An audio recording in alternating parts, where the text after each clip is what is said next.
So if a person is not able to stand, then they sit down.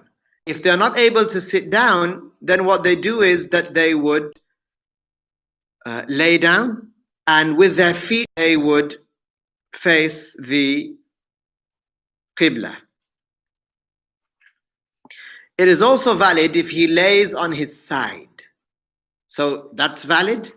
And also it's valid for a person to lay on his side, facing the qiblah, whilst gesturing for ruku' and as sujood. So imagine a person in bed or in a hospital bed, so one that can be moved.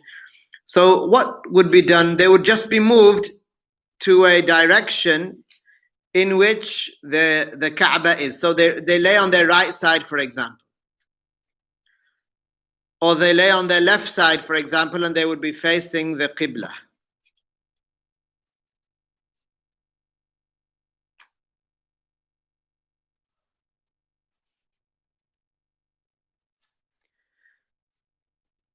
Having mentioned that, what is better is for a person to lay on his back rather than on the side. So yeah, we're saying it's permissible that one can lay on the back or on the side, but what's better? What's better is to lay on the back.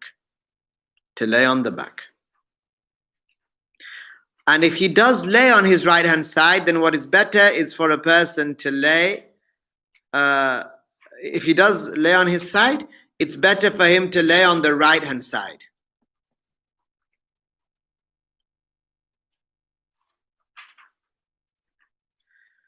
Okay, now let's say that a person is not able to gesture. What do? We've spoken, haven't we, about a person, if they cannot stand, if they cannot perform a ruku', if they cannot perform a sujood, then what they would be doing is they would need to gesture. So what if they are not able to gesture? What is the next step? What is the next thing that they need to be doing?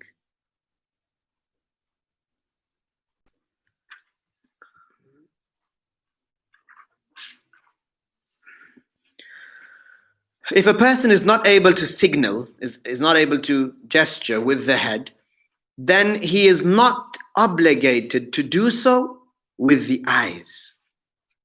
Okay? So you imagine a person might think, well, okay, they couldn't do it with their head, so what they should do is they should do it with their eyes, like half open and then closed. No. They don't have to do it with their eyes. They don't have to gesture with their heart. And they don't have to gesture with their eyebrows, like up and down. No, they don't have to do that. These have no consideration here. So what is to be done? Imagine a person is in bed and they cannot move. They can't move their head. They can't stand, they can't sit.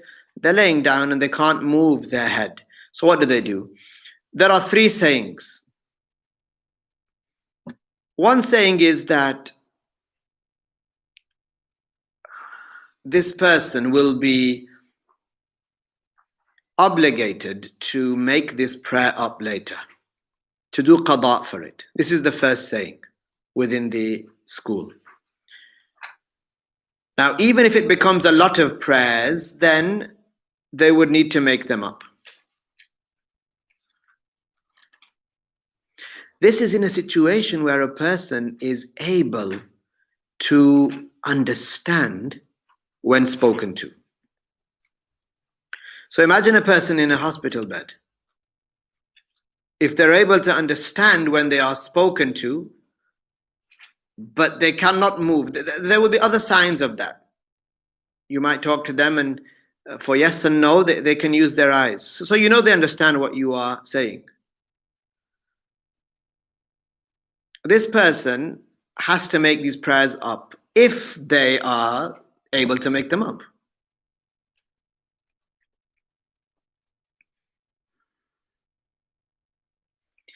So we're not talking about someone who is unconscious, someone in a coma, or someone who is mentally indiscriminate, like someone who is insane.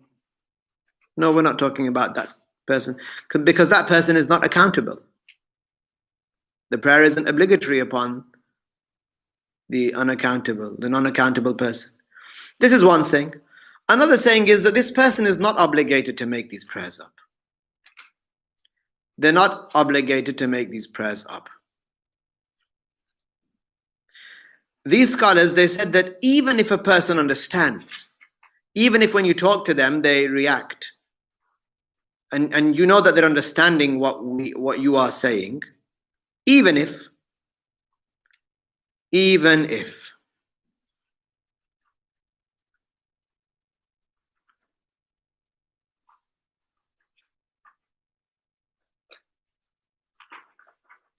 third saying is that if this person is not able to signal with the body, they're not able to gesture with the body or with the head, then the prayer is not obligatory upon him. The prayer is not obligatory upon him. So there are three sayings. The first saying that we mentioned is in al-Hidayah, among the books. The second is, in al-Hidayah, he mentioned that the first saying is correct. The second saying is correct according to the scholar Qadi Khan and according to the author of al-Bada'i'. In al-Khulasa, in one of the big Hanafi books, it's mentioned that this saying is the chosen saying, and that it is the saying of Abu Hanifa radiyallahu anhu, and that alayhi al-fatwa, that this is what we judge by, this is what we go by. And this is a second saying. And then the third saying is taken from at-Tatar Khaniyah, from the explanation of al-Tahawi. But this last saying, it's against what's in the text of al-Quduri, Matan al-Quduri. But there are three sayings. These three sayings.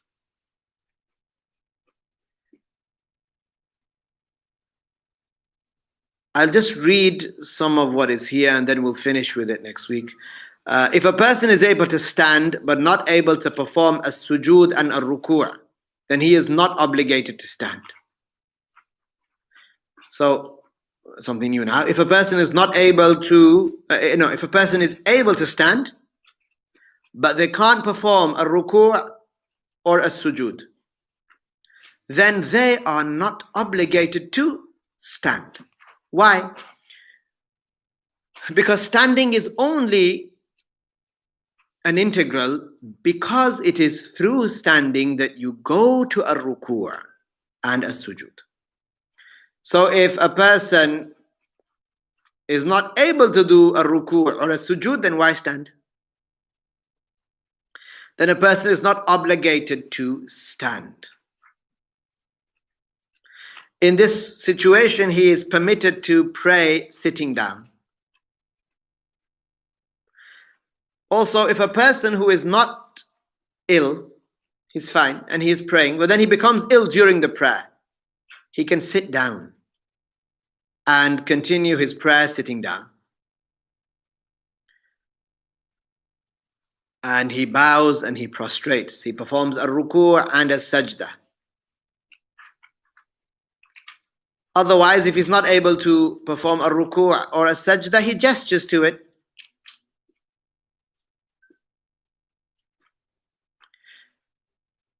If a person is praying sitting down because he cannot stand, and he is performing a ruku' and a sujood, and then he is cured, then he continues the prayer standing up. So mid-prayer, a person would change the format of their prayer depending on their health. If a person prays some of his prayer by gesturing, but then he becomes able to perform ruku' or sujood, he needs to restart the prayer. So a person here, he prays some of his prayer gesturing, so with his head, ruku' and a sujood. Then during the prayer, he becomes able to perform a ruku' or a sujood. He needs to restart his prayer. he needs to restart his prayer.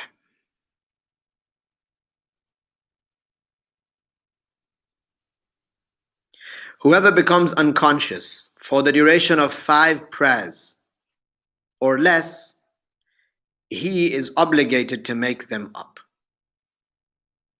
He is obligated to make them up, otherwise, no. And we will continue, inshallah, next week. Let us say, La ilaha illallah, and as-salah ala nabi. La ilaha illallah. Allahumma salli ala Sayyidina Muhammad wa ala alihi wa sahbihi wa sallim.